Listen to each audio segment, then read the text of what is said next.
Blog Talk Radio.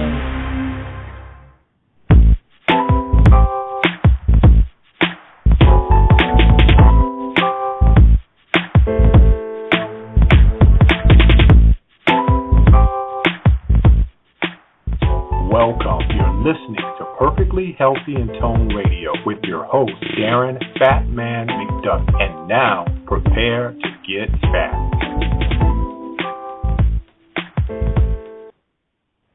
Hey, what's cracking? And welcome back to another episode of Perfectly Healthy and Toned Radio, brought to you by I'mTheFatMan.com.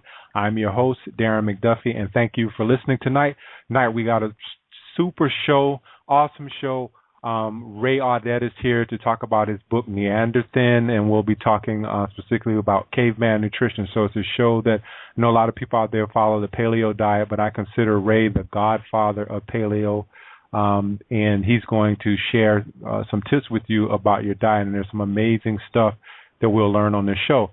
But before we get into the show, I hope everyone had a great Labor Day. I know I had a good, relaxing day, Labor Day, which I needed to do. Took some time to just lay out on the beach and relax and enjoy some things and hear the waves crashing, and just a lot of good relaxation. So that was a good time.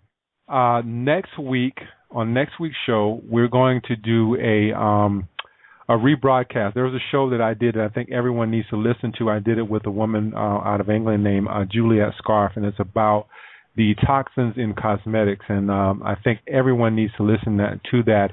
And that show hasn't gotten a lot of listens to it, so I'm going to replay it. And I think the first time I made a mistake with that show, which I thought it was going to air at the time the show normally plays, but it was an on-demand episode, so you actually had to go on Blog Talk Radio and press play in order to hear the show. But I'm going to do it as a live show next week so you can hear that show. And there's a lot of good information on there about changing your cosmetic products.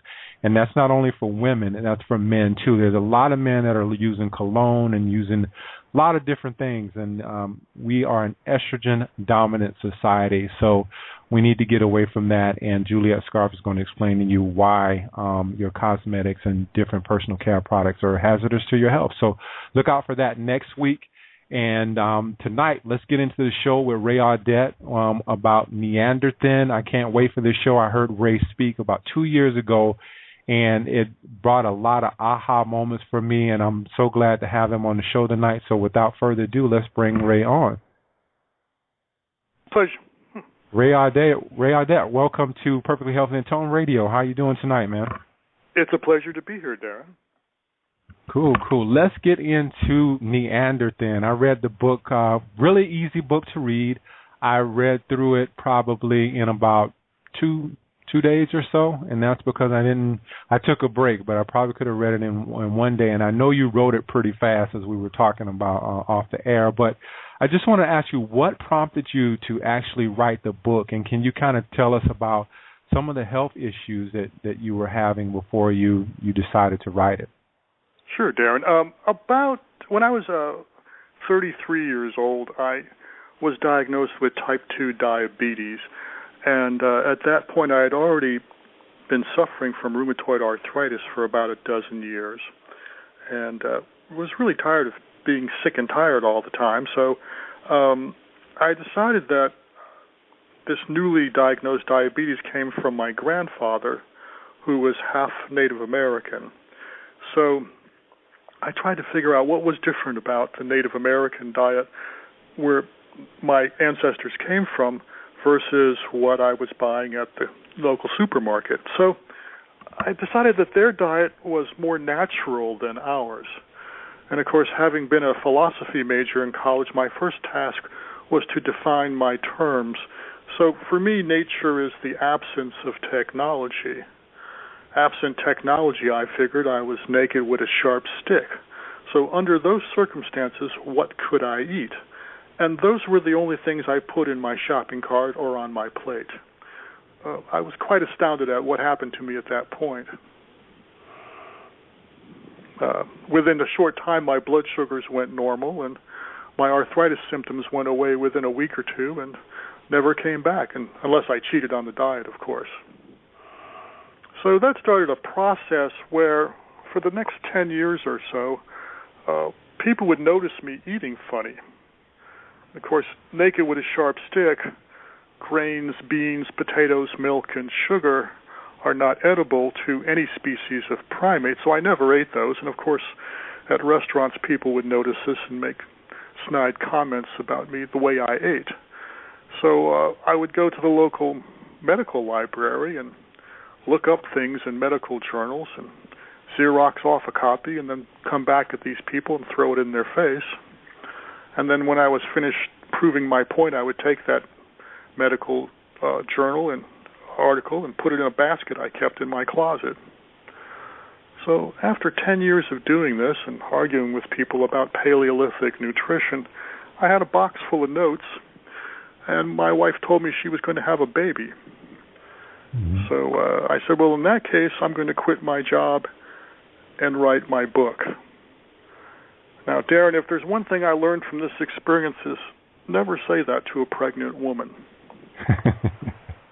But my friend, I had a friend, Troy Gilchrist, whose band had quit him a couple of years earlier. They're now called the Dixie Chicks. And he had just gotten a degree in philosophy from UNT, so he was going nowhere fast. But he came over every day for a couple of hours, and we wrote NeanderThin at about 100 hours of labor. He would come by, and we'd work for an hour or two, and then we'd get my hawk and go out hunting for rabbits. After 60 days, we had a book. Wow. Yeah. So you ended up publishing NeanderThin, and this book is 20 years. You said it was 20 years old, if I recall? Yeah, we self-published it in the early part of 1995, and then in 3 editions, self-published editions, we sold a little under 10,000 copies out of my spare bedroom. And that came up to about 1999, actually about 4 years, and then St. Martin's Press came along and gave me a bushel basket full of money and came out with a hardcover and then a mass market paperback edition as well. So it's been in 4 editions so far. The St. Martin's edition and the Kindle editions are the latest. They're about twice the size of the original first edition. When I wrote NeanderThin, having done all this research on Paleolithic nutrition, I had a list of names. I sort of appointed my own peer-review panel, if you were. So I immediately sent out first edition copies of NeanderThin to all the people on my list, and they in turn began to send back stuff to me, which I incorporated into future editions.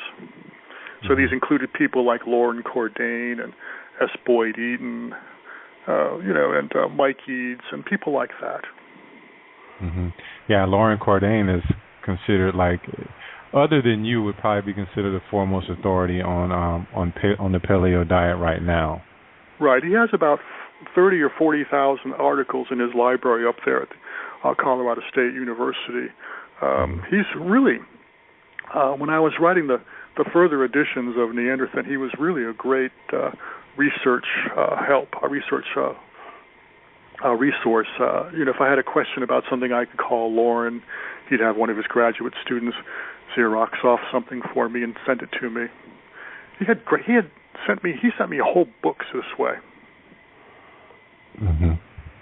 Now let's talk about, and I think it's important to kind of create a foundation here. And one of the things you mentioned in your book, and then we'll kind of get a little bit further into diet, is you mentioned about the thermodynamic and the chaotic view of the body. Can you kind of explain that and how that kind of fits into the diet and it fits into the body as a whole, and why we need to look at it in a chaotic view versus a thermodynamic view? For sure. One of the problems that we have with weight control is that people do think that it's a simple thermodynamic equation. That is, if you limit calories, you will lose weight.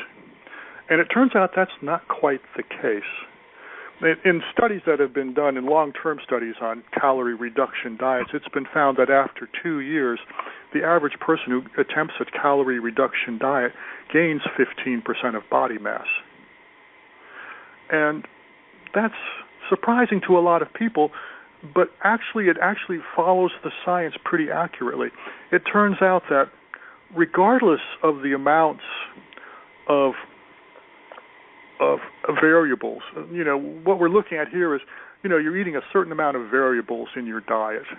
And chaos theory says as long as the variables remain the same, the pattern will remain the same. This is what's called fractal geometry.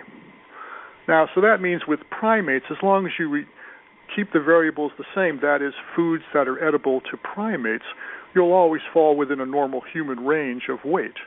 That's under 10% for males and under 15% for females. So it doesn't matter how many calories you eat. It doesn't matter how little or much you exercise.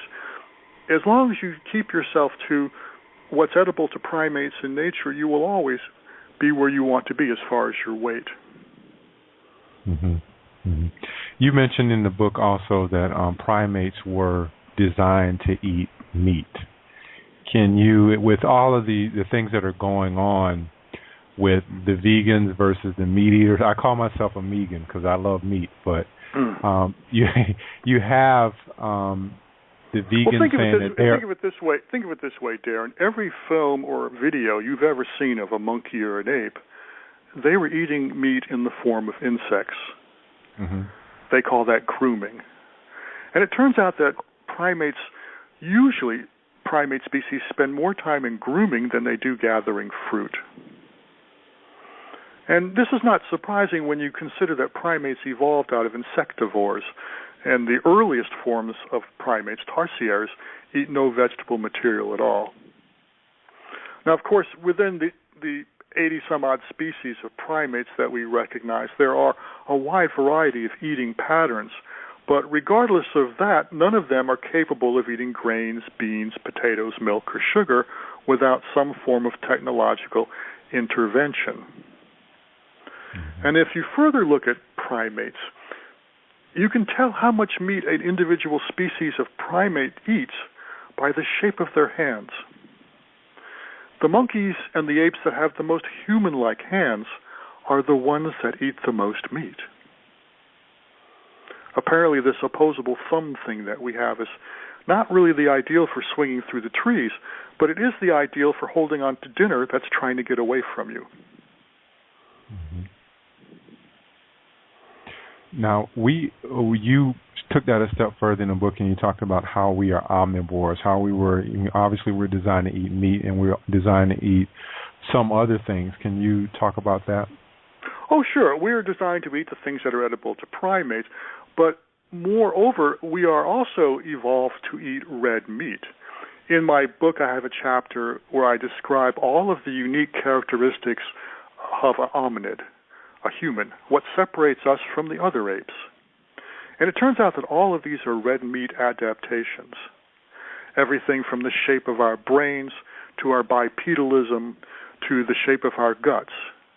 If you look at, for instance, in nature, the closest thing to the upper gut to lower gut, upper digestive tract to lower digestive tract ratio in nature to humans is not another primate. So in other words, your small intestines to large intestines, if you compare the lengths of each, the closest thing to that in nature to our intestinal ratio is that of a wolf or a dog. Mm-hmm. And that reflects on what we're designed to eat. In fact, in nature, wolves and humans eat exactly the same thing. That's why they domesticated us. That's an interesting theory there. With wolves, you had that there was some distinct, we were just like them with respect to our digestive system. And that kind of intrigued me as far as, let's talk about the digestive system, what it does, and why we're so much like wolves when it comes to that. Well, what it comes down to is we have a very short, large intestine. Now, the large intestine is where primarily it's full of bacteria, and the food stays there for a while the bacteria literally digests it for us, and then we in turn absorb nutrients from the bacteria. And in humans, that's the shortest the shortest large intestine relative to small intestine of any primate species. And it's quite a big difference than even the chimpanzees or the bonobos that are most closely related to us.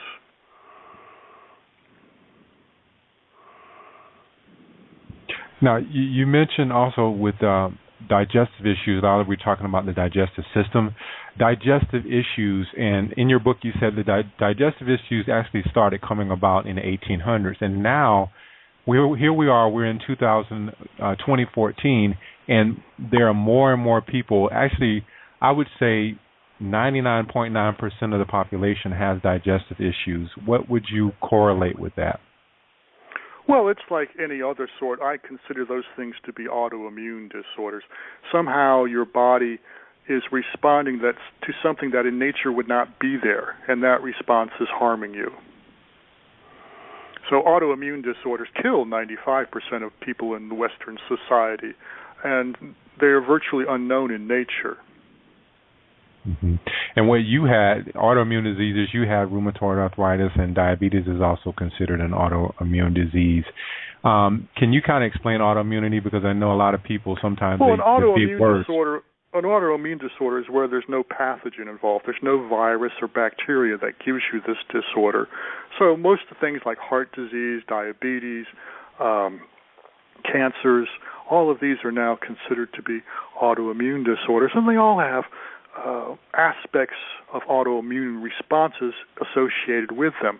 One of the principal ones, of course, being inflammation. So what you can tell, and I know you're into testing people for their foods, you can tell when they respond with inflammation, now you know that person is sensitive to that substance. Well, it's my contention that these fruit of the tree of knowledge, these technology-dependent foods, are something that our immune system has not evolved to handle. I'm fond of saying that I only, to me, paleo is just when you confine yourself to primate foods. My poor little monkey immune system can't handle anything else. Mm-hmm. Mm-hmm. And that pretty much sums up where it comes from. You're looking at, well, since we began eating these technology-dependent foods about 300 generations ago, some people claim it was a little longer than that, but regardless, 300 generations represents about 25 years' worth of white mice. And you really can't breed a mouse in 25 years that can tolerate as a staple something that no other rodent can eat. Mm-hmm. Let's talk about some of the studies, because I thought some of the studies in the book were really interesting, and it's always, and you begin the program by just talking about calorie restriction and how it doesn't work. But in some of those studies, they were saying that the more people ate, and I interviewed Dr. Shauna Young, and she was talking about the fact that when she started to eat in the way that you described, she was eating more, but she was actually weighing less. So talk about the fact of people eating more and going against that whole thing that you got to restrict calories, whereas you're eating more, but you're actually losing weight. Right, and they've done, Jenny Brandt has done studies on this in Australia, studying the calorie intake and exercise levels of Aboriginals, both unemployed Aboriginals living in the city and Aboriginals living off the land in their natural state. And she found that the Aboriginals that lived out in the bush ate far more calories and exercised far less than their relatives living in the city. And of course, the Aborigines in the bush did not have weight problems as the ones that lived in the city did. Yeah, you mentioned in the book that there's no overweight animals in nature. And I find that to be quite funny, but it's not funny from the standpoint of evolution and these animals being able to get away from predators, whereas you find human beings that are always constantly overweight. And you said that obesity is a result of inflammation. Can you kind of go into that and talk about that a little bit more? Well, sure. When your body is inflamed, it swells up. So, now that's an oversimplification. Really, most obesity comes from what's called hyperinsulinemia, where in response to these high glycemic foods, your body is producing insulin in exorbitant amounts, a lot more insulin than your body is really capable of handling. And after a while, that insulin is no longer efficiently used to convert carbohydrates into sugars, into glucose. Now it's just, and glucose into energy rather, and now it's just a big problem. Insulin is the hormone that controls fat cells. If there's insulin present, the fat cells absorb glucose to produce fat.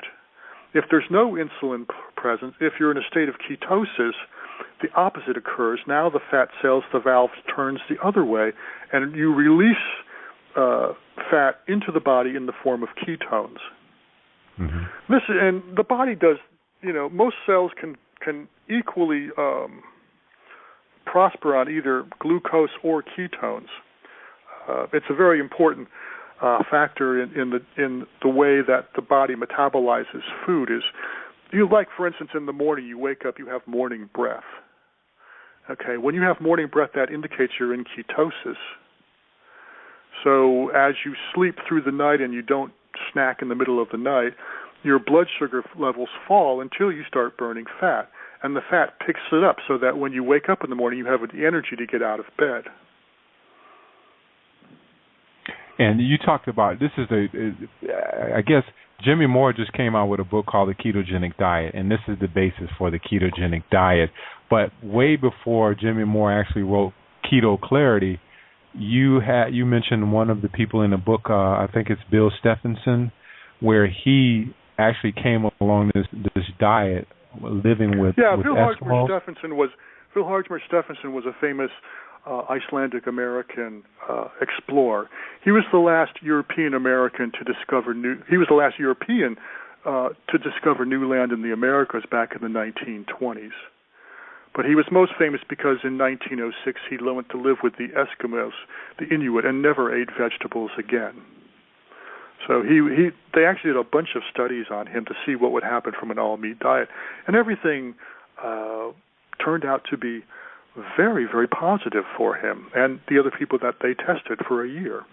Now, the ketogenic diet, I know Jimmy's got a couple of things coming out on that, but the ketogenic diet has garnered a lot of interest of late because of its applications in cancer and also in treating toxoplasmosis. But the cancer part is really fascinating. It's getting very popular for cancer patients because, a fellow named Otto Warburg won the Nobel Prize in 1931 for discovering that cancer cells, unlike every other cell in your body, cancer cells can only live on glucose. They can't live on ketones. So if you go into a ketogenic state, the cancer cells simply die. Mm-hmm. And Warburg discovered this, like I said, in 1931. They gave him the Nobel Prize for it. But based on this discovery, they started clinical trials in about 2011 or 2012, and it seems to have really miraculous results. It works exactly as predicted. Yeah, it's getting a lot of attention. Actually, I spoke with someone else about the whole ketogenic diet. And I've used it personally in treating autistic children. When I had first self-published a book, I got an email from a lady in California talking about her vegetatively autistic son and whether a paleo diet would help him, and I really didn't know, so I sent her a book and a bag of Pemmican. And 2 weeks later, she calls me on the phone to tell me her kid went normal, and as long as he stayed in ketosis, he stayed normal. And this intrigued me a little bit, and I realized that Johns Hopkins University Hospital had been using a ketogenic diet since 1911 to treat juvenile epilepsy. And some people were actually talking about autism being a form of seizure disorder, which intrigued me to no end. And then, a couple of years ago, they published the 55th major study since the 1970s about toxoplasmosis. There's this parasite called Toxoplasma gondii. And it turns out, based on all of these studies, that Toxoplasma gondii is the cause of schizophrenia, bipolar disorder, juvenile epilepsy, and autism. And this is a parasite? Yes, it's a cat parasite. Oh, okay. So, like cancer cells, the larva of Toxoplasma gondii cannot live on ketones. If you go into ketosis, the larvae go into a cystic state, an inactive state. This is why they've been treating juvenile epilepsy at Johns Hopkins using ketosis since 1911. Turns out it works exactly the same with autistic children. And in further researching this, I found they've been treating schizophrenics and bipolar disorder people with a ketogenic diet since at least the 1930s. Mm-hmm. Let's rewind back. On a ketogenic diet, it's high protein, high fat. High fat. It's mostly what you have to look at is like 80% fat in your diet by calories. And low carb, correct? Right. Essentially zero carb. Okay. And the whole thing with the paleo is I can't remember if you said you can do carbs, but you might want to adjust your carbs because everyone is different, or would you say just strictly low carb? Well, it's a question of what you're trying to accomplish. Fruits. There are some very relatively high carb fruits, but even those are really low carb unless you start eating dried versions or juice them. So if you're going to eat fresh fruit, it's not going to hurt you at all in terms of your goals. Although, for most of every year in nature, there is no fresh fruit. There was an interesting article about this. It's in the bibliography on my website about this woman in Borneo who, Miss Knott is her name, Dr. Knott, I should say. But Dr. Knott was like the Jane Goodall, if you can imagine, of orangutans. So she's following the orangs through the jungle for years on end and taking notes about them and studying them, and she's very famous for this already. But one day the orangutans decided it would be very funny for them to pee on her since they were up in the trees and she was on the ground. Well, being the good scientist that she was, when God handed her lemonade, she decided to make science out of it. So she took an upside-down umbrella and started collecting the urine. And then she would test it. And in the process, she found out that for more than half of every year, all of the orangutans were in ketosis. Turns out that fruit is seasonal, even in the rainforest. So for half the year, there was no high carbohydrate fruit to be had. All there was high-fat nuts, high-fat insect slugs and grubs of different sorts, and low-carbohydrate vegetable material. So essentially, for half of every year, the apes do Atkins. Do you think that's part of the problem with human beings, the fact that we can get anything in any year? Like just last weekend, I was at the beach, I was eating watermelon, and now you can get that type of fruit or any other type of fruit all throughout the year because it's shipped constantly through, from other places. Right. Thanks to jet airplanes, the season never ends on any fruit. They can fly it from the southern hemisphere. So we get fruit from South America in the wintertime. But unfortunately, that's not the way our bodies are set up. Our bodies are set up to be seasonal. You make fat when there's carbohydrates available. When you go into a low-carbohydrate diet, you're designed to burn fat. You're designed to, become fat when the fruit is out, and then burn that fat in the winter or the dry season in the jungle when there is no fruit. This is why the apes don't fall out of the trees. Yeah. Now, let's get into talking about specific types of the foods, because you mentioned, we've already kind of talked a little bit about grains, the big deal with grains. You also mentioned milk. There was one thing in there that caught my eye, and I highlighted it as I was reading, because I was diagnosed with arthritis in both of my knees after playing basketball for a number of years. And I remember I used to eat corn, but specifically when I got gluten out of my diet, that was when I was able to, the arthritis just left. But you mentioned in the book where corn, when it was introduced from Mexico, that's when we had a big rise in arthritis symptoms. Can you talk about that? Exactly. Well, when you look at the history of arthritis and the history of corn, one followed the other everywhere in the world. Both started in the Valley of Mexico and then spread to North and South America. And then with Columbus, they came to northern Africa and southern Europe. It took them almost 200 years to go to northern Europe. And rheumatoid arthritis followed everywhere they went. Now, the type of rheumatoid arthritis is an autoimmune disorder. It's not caused by pounding your knees on a basketball court, but it's very similar in the way that it feels. But in my particular case, I found that if I eat anything that contains cornstarch or any corn of any kind, that I'll feel it in my joints the next day. It's that rapid a response to the proteins that are found in corn. Mm-hmm. And of course, they've done studies. They did one study in India where they took people with rheumatoid arthritis and took them off of all grains and all lentils, and the rheumatoid went away. It went into total remission in about 90% of the people they did this with. What about milk? Let's talk about milk for a little bit. As far as a lot of people are still, they still drink milk and they're still very fond of milk. But on your particular diet, NeanderThin diet, you strictly forbid milk. Why is that? Well, there are reasons to do that. For instance, let's take, juvenile diabetes, type 1 diabetes.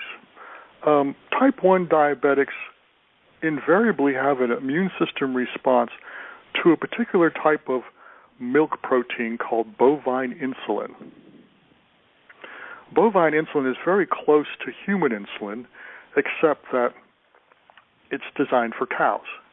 But it will still connect to the same receptors in humans. But when the immune system in 1 in 200 children will see bovine insulin as a possible threat. It's a little bit different, so the body doesn't recognize it as being natural and produces an immune system to it. That immune system, in turn, ends up causing white blood cells to destroy cells in the pancreas that are supposed to be producing insulin for you. Now you're a type 1 diabetic. Also, dairy consumption has been associated in epidemiological studies with both breast cancer and prostate cancer. And that's probably related to bovine estrogens, cow estrogen. It's not the same as human estrogen. It's what they call a xeno form. It's very close to human estrogen, but not.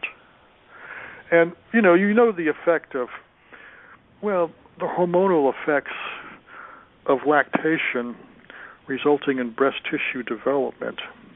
Is it any wonder that these same hormones, but in bovine form, in non-human form, over a lifetime might cause uncontrollable breast tissue development, i.e. breast cancer?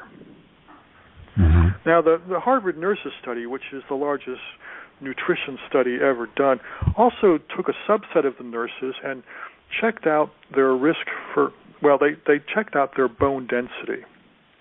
And over the years, they found that the women with the highest percentage of bone density, which usually the dairy industry likes to attribute to milk consumption, the ones with the highest bone density had a 4.5 times risk of breast cancer. It's still one of the number one risks known for the condition. Mm-hmm. And of course, if you look at countries where traditionally they don't drink milk, places like large parts of China, the incidence of breast cancer and prostate cancer is practically nil. Yeah, it's like we promote milk for osteoporosis and all of this stuff, and we still have osteoporosis. Exactly. Yeah, and it's really something that in nature there's no other species that regularly drinks the milk of another species. It just doesn't happen. You don't see baboons hanging off the back ends of wildebeest sucking on a teat. Yeah. I see some people on the switchboard. If you have a question, we're halfway through the show. If you have a question, call. Just hit 1 on your switchboard, and I'll see you there, and I'll bring you on the air if you have a question. So,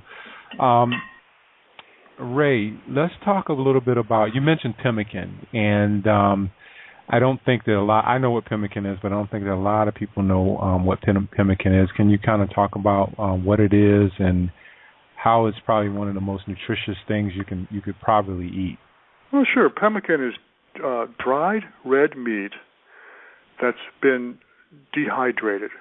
So it's not cooked at any point. You want to dehydrate it at a very relatively low temperature. I usually dehydrate about 115 degrees. And after it's dry, you grind it up into, well, it varies, but it can all the way to powder or not quite so powdery. And then you soak it in tallow. Tallow is rendered fat. Tallow is fat with no water in it. And it's sort of like beef jerky, but if you've ever made beef jerky, you know that if you don't cure it with sugar or something else, it's going to absorb moisture from the air, and then it's going to grow mold. But pemmican doesn't do that because the tallow seals it. Nothing grows in tallow. No bacteria can grow in tallow. So it'll keep for 100 years without refrigeration. And pemmican has been tested by the U.S. Army as a survival food back in the 1930s. Wilhelm Stephenson ran a bunch of experiments with it. It turns out that pemmican is just about the only food that a human can live on exclusively without vitamin or mineral deficiencies. It's also a very highly concentrated food. A small handful of pemmican will keep you going for 12 hours a day, paddling your canoe from Quebec to British Columbia and back, as my ancestors did every year for 9 months. So it's kind of like the ideal perfect snack, so to speak. Oh yeah, I still make pemmican to this day. In fact, my son, Greyhawk, from age 1 to age 3, ate almost nothing but pemmican.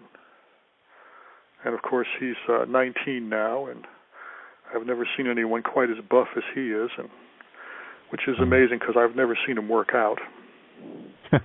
What do you typically eat? So if you for breakfast or something like that, I know that you probably like me, you eat a lot of meat. But what's a typical? Yeah, I start a day with a pound of bacon and a cup or two of tea, and then for lunch I'll go to I'll go to In-N-Out, have a burger protein style. So that's a couple hamburger patties and some lettuce and tomatoes. And then I may have a snack in the middle of the day, some nut mix or a piece of fruit. And then a typical dinner for me is about a pound of steak, and I pan fry it, and I saute some onions in the bacon grease from the morning's bacon, put that on top of it. And then late in the evening I'll have some more nut mix, or maybe if it's late night and I'm up posting stuff on Facebook or something, I'll have a big helping of Braunschweiger. Yeah, are you familiar with that? No. What is that? It's it's a sausage made of pork liver and bacon. Okay. So you're always satiated. You're never actually hungry. Yeah, I do get hungry once in a while, but, like a small pinch of pemmican will take away your hunger immediately. One thing nice about having pemmican in that bowl on top of the refrigerator is if you get hungry, one pinch will take care of it. Yeah. With meat, a lot of people are so afraid of meat, but meat seems to make the basis of, quote unquote, the paleo diet. And it also seems to provide that satiety, but there are a lot of people who are on plant-based diets versus, on a meat-based diet, and I'm not sure how that affects them. Are they always hungry? I find that if I eat a lot of meat, I'm not hungry, especially if I eat meats with a lot of fat in them, like a lamb or something like that. But have you known anyone who's been on a plant-based diet and kind of switched over to this diet, or someone who's been more vegetarian and found out that they just were more satisfied with the Well, my diet? co-author Troy Gilchrist was vegetarian for many years, as was his sister, and they both became paleo at one point. Well, before he wrote the book, couple of years before he wrote the book, they became paleo. And of course, I've had a lot of experience with readers who, tout how much better they feel eating a natural diet rather than eating a vegetarian diet is really not doable in nature.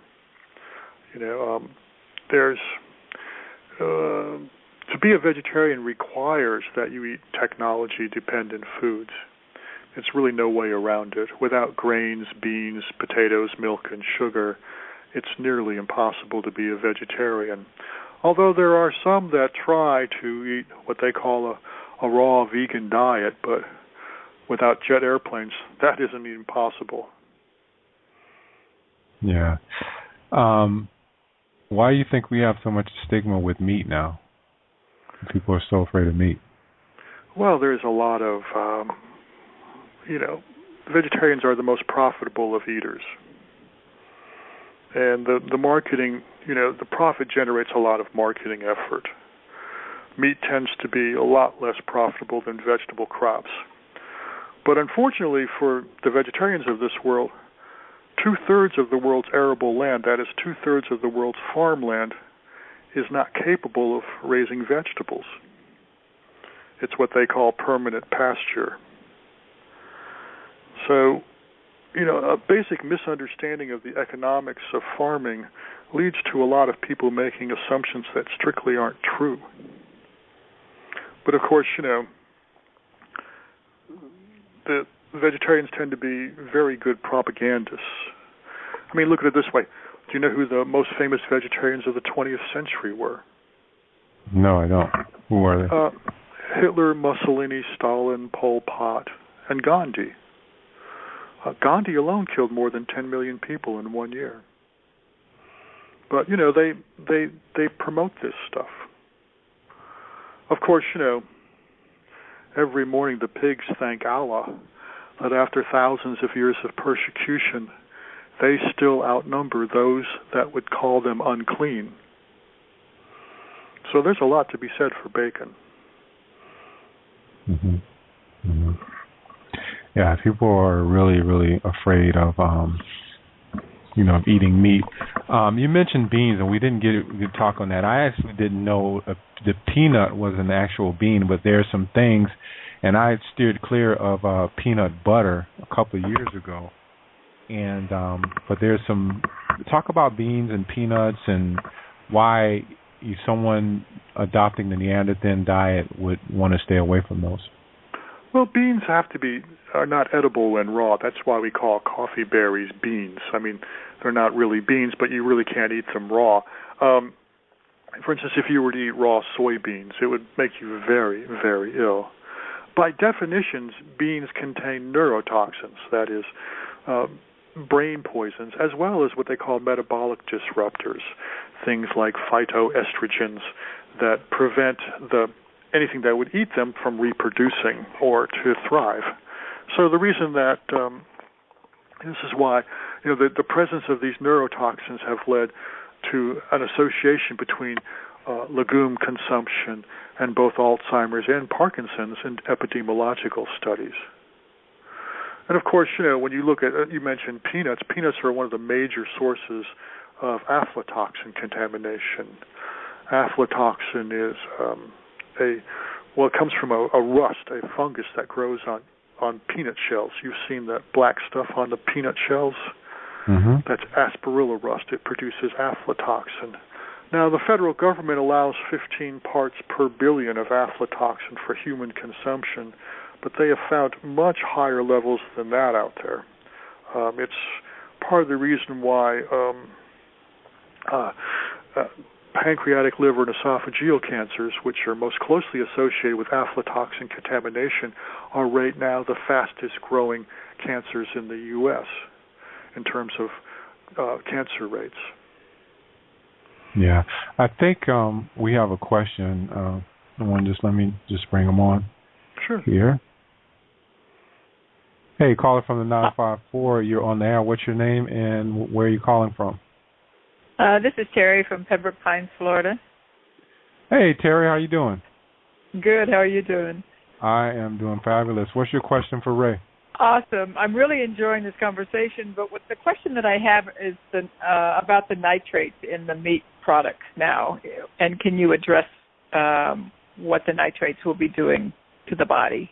Oh, sure. Nitrates are known carcinogens, although in the levels you find in, say, bacon, they're still a much safer bet than eating something like a peanut butter sandwich.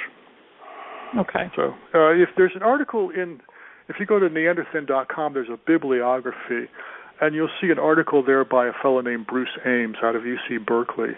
Ames is the leading authority on cancer causation in the world. He came up with what's called the Ames scale.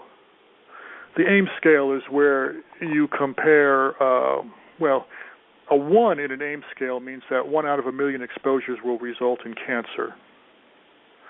So the nitrates in a serving of bacon have an Ames number of 0.24. Okay. Oh, okay. An order of French fries has an Ames number of 1,100. Oh. Yeah. Exactly. So in the scheme of things, I would worry more about the acrylamides, which is the principal carcinogen found, among other things, in potatoes, than the nitrates found in bacon. Good to know. Yeah. Terry, there's also if you want to look up Chris Kresser, he did a really good report on that as well about the nitrates and the levels of what rate. And you can look up Chris Kresser and just Google that, and you'll probably be able to find it. Did you have a follow-up question, Terry? Nope, that's it.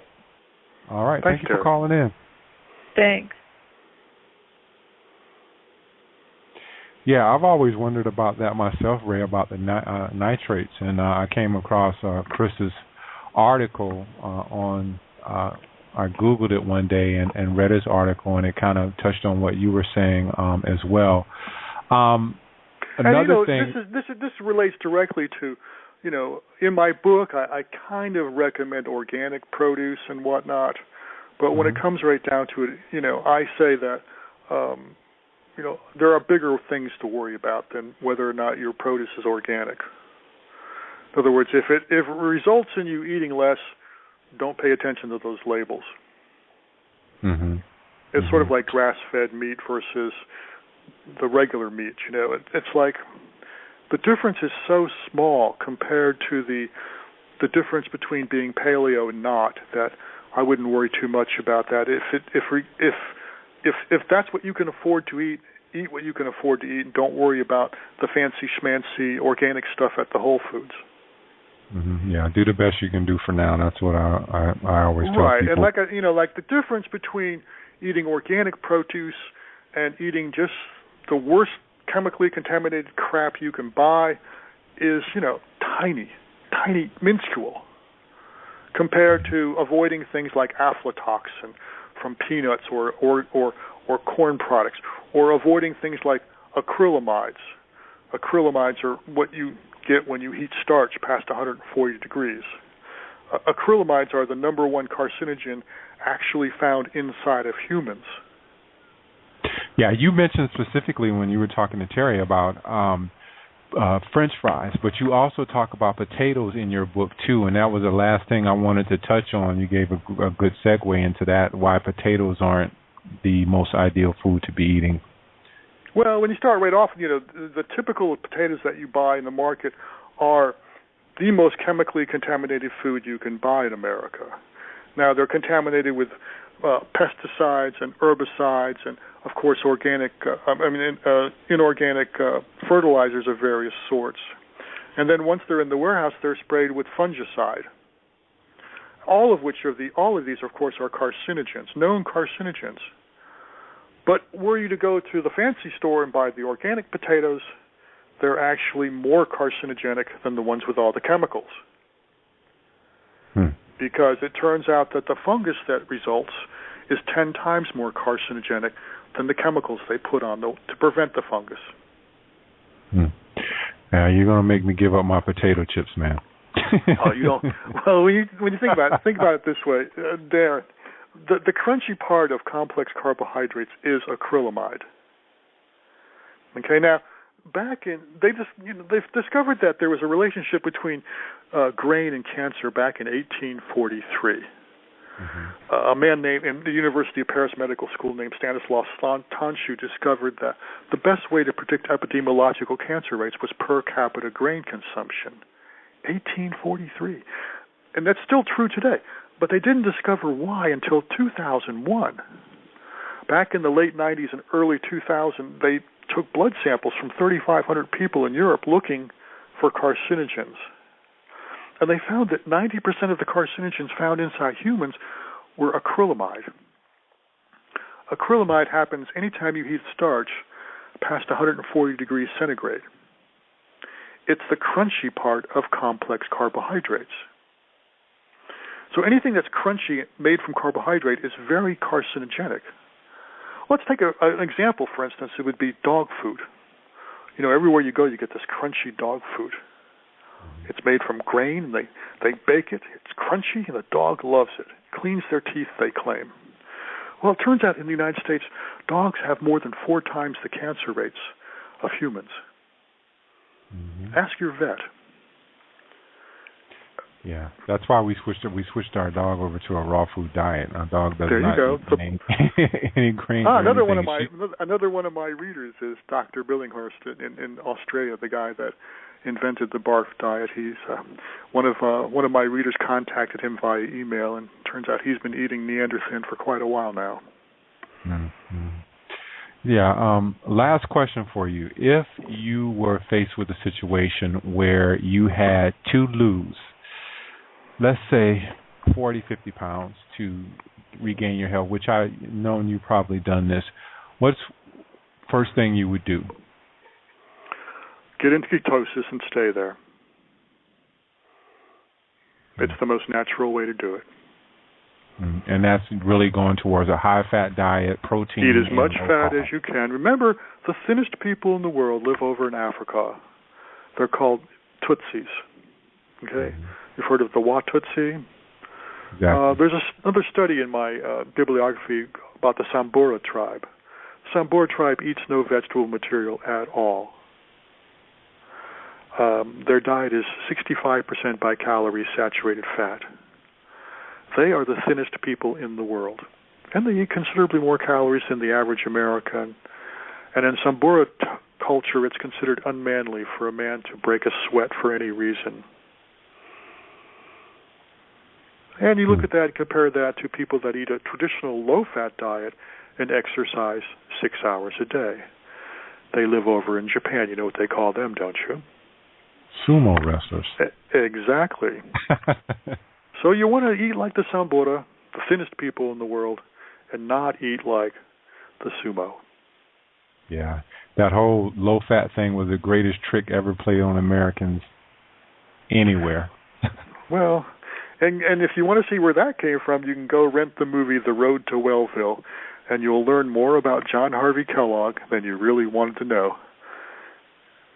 Yeah, I actually did a blog post on that, the whole grain thing and how that came back, how that came about, and well, how The Road to Wellville. If you haven't seen The Road to Wellville, it's hysterically funny. You can get it. I've seen it online before. The Road to Wellville. It stars Matthew Broderick and Anthony Hopkins. Fantastic, hilarious movie, and the funniest part about it is it's 100% historically accurate. Yeah.